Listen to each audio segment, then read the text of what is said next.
Уктап жатып кантип арыктаса болот? 5 илимий далилденген жолу. Уйку баарыбызга биологиялык жактан зарыл экендигин баардыгы билишет. Уктап жатканда адам эс алат. Организмдин функциялары калыбына келип, оорулардан айыгууга болот. Балдар уктап жатканда чоңоет деп ишенишет. Бирок жакшы уйку кошумча килограммдарды жоготууга дагы жардам берген ыңгайлуу ыкма.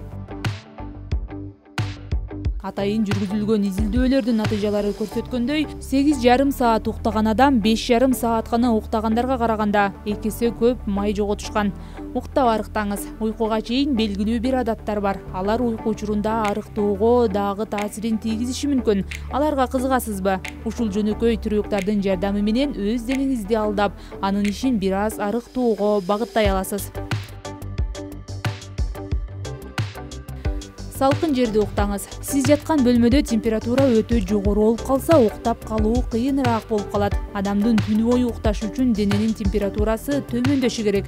Уктоочу бөлмөнүн температурасы кандай болушу керек? 19 градус Цельсийде уктаган жакшы. Берилген абанын температурасында ашыкча калорияны сактай турган ак майдын белгилүү бир пайызы күрөң майга айланат. Ал дененин жылытууга жана калорияларды күйгүзүүгө жооп берет.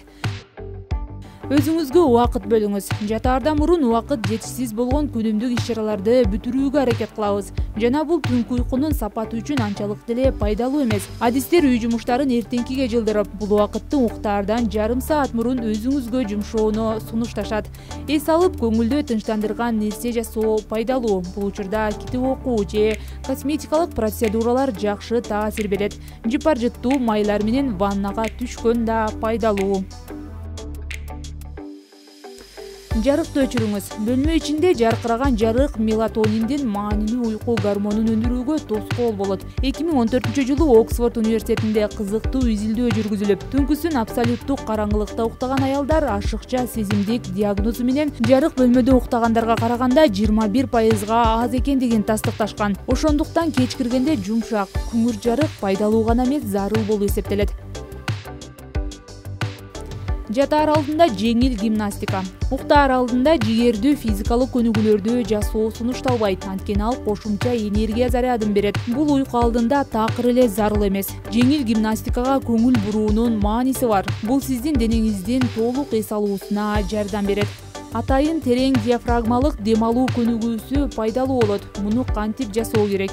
Мурун аркылуу дем алып, ооз аркылуу жай чыгарыңыз. Көңүл буруңуз. Дем алуу учурунда көкүрөк эмес, ашказан көтөрүлүп түшөт. Бул көнүгүү парасимпатикалык нерв системасына оң таасирин тийгизет жана ал сиздин уйкуга жардам берет.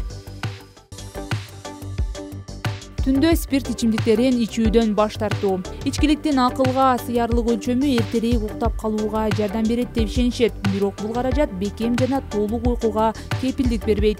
Түнкүсүн ичкен спирт ичимдиктери түндүн экинчи жарымында сиздин уйкуга терс таасирин тийгизиши мүмкүн. Анын иштеши мындай: денебиз алкоголду, шекерди метаболиздейт жана бул организмдин жетиштүү эс алуусуна жол бербейт. Натыйжада уйку үстүртөн болуп, көп учурда үзгүлтүккө учурашы мүмкүн. Түнкүсүн жакшы эс албайт. Жетиштүү уктабай калгандан тышкары, ашыкча килограммдан арылууну да татаалдаштырат. Анын албетте уктап жаткан жерден өзүн айта кетүү керек. Омурткаңызга ыңгайлуу болуш үчүн ыңгайлуу матрас тандаңыз.